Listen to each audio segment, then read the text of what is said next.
Hi everyone, this is my next Ukrainian news media run-through. But first I'd like to comment the topic I was talking about last week. The ratification of the free trade agreement between Ukraine and Canada. I've read it and I saw exactly what I was expecting to see. It doesn't give equal benefits to the parts of the agreement. There are quotes for some goods and services from Ukraine, and there are no quotes for goods and services from Canada. And the list of the goods and services to be benefited for Canada is a lot longer than for Ukraine. Now to the news. Starting with a short one. A police station in the city of Rivne was shot with a rocket launcher. An empty tube of a portable anti-tank grenade launcher was found not far from the site of the explosion. As I already mentioned, the gun control in Ukraine is currently practically non-existent. Weapons from the conflict zone are spreading all over the country. They are being sold by the officers or just being stolen by the soldiers. It's like every other soldier considers inappropriate not to have an AK and a couple of grenades as a reminder of his service in the conflict zone.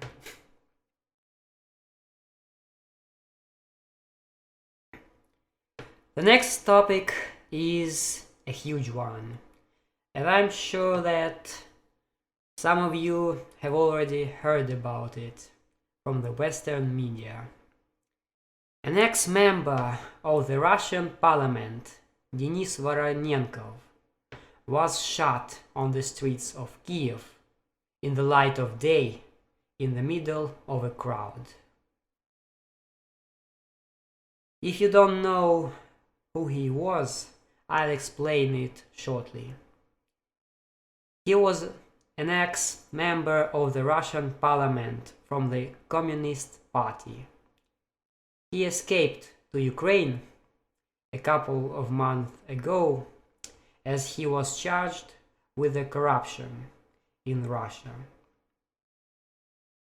He almost immediately was granted a Ukrainian citizenship because he stated that he possesses some insider information about Ukrainian ex-president Yanukovych and his conversations with Vladimir Putin on invading Ukraine and annexing Crimea.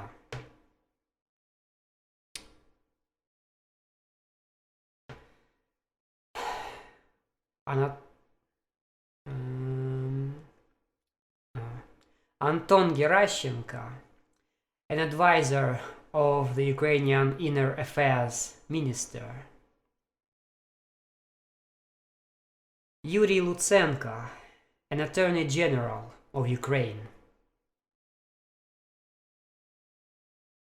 Petro Poroshenko, the President of Ukraine, and many others were quick to reveal the main version of this bold crime.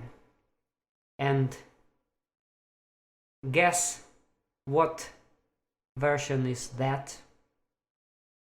No doubt, a Russian Secret Services operation.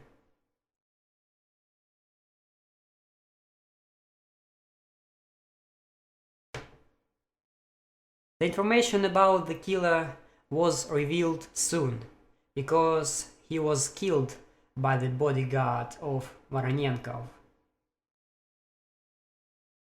Pavlo Parshov, 30 years old, a citizen of Ukraine, he had a document of a Ukrainian National Guard member. But even if his identity wasn't identified so quick, I still consider the version about the Secret Service's operation not convincing. You know, when the Secret Service wants you dead, you don't get shot on the street. It's not how they work. You'll be found drowned in your bath, hit by a car in the night, fallen out of the window of your apartment, died of some unexpected allergic reaction after being bitten by some strange bee or mosquito, etc. I hope you get the point. Also, there is a video of this crime, and there you can clearly see that the killer wasn't acting professionally. Here it is.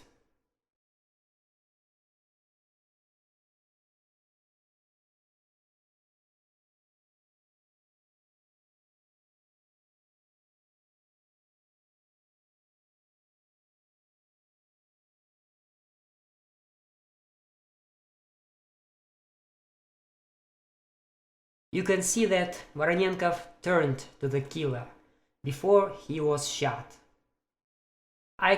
It could mean that the killer said something to him.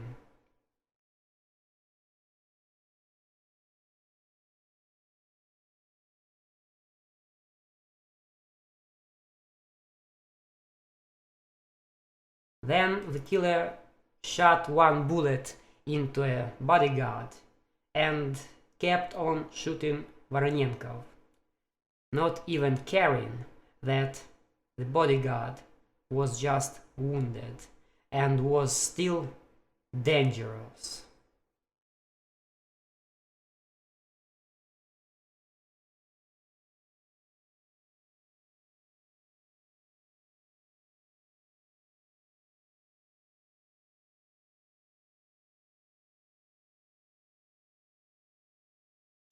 It's not how professionals work. And you know who would work like that?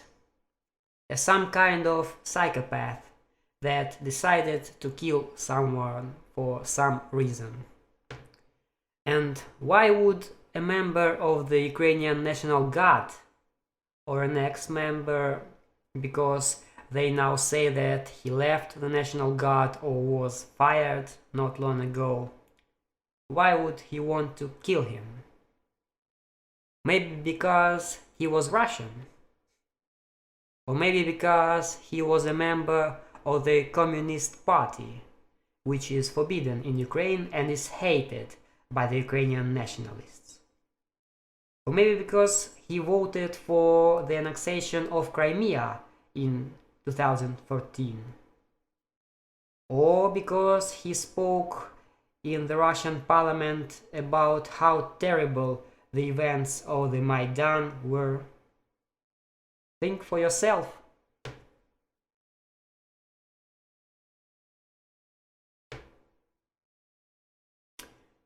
The next one is about a large military warehouse burning in Kharkov region.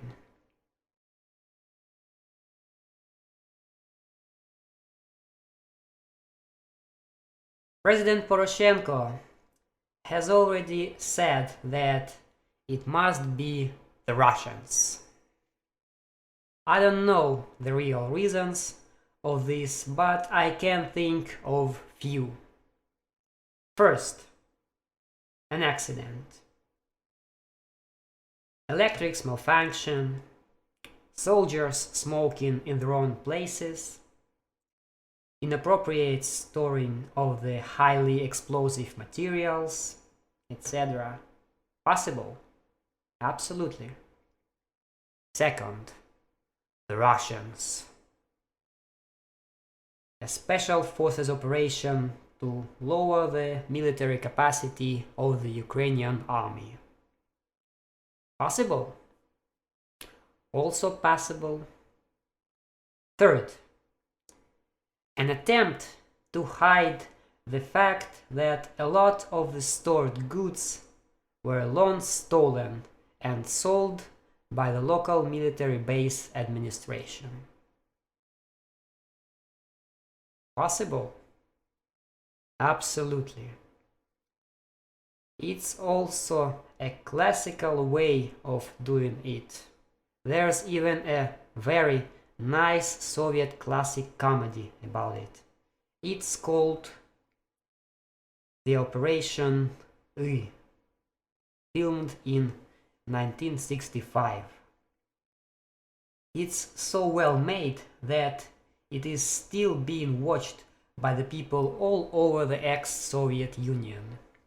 By the way, there is a subtitled version in English, and I highly recommend you to watch it to get a better understanding of the ex-Soviet country's people. There are 3 short films in that video, and the one I was talking about is the last 30 minutes, but I highly recommend you to watch all 3.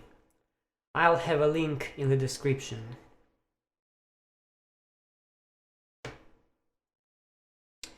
Okay, to the next one.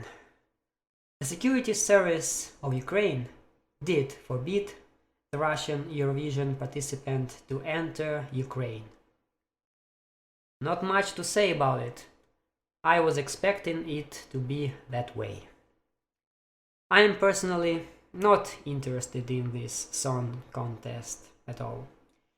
But I'll keep my eyes on this topic because we still have about a month till it will happen and something might change.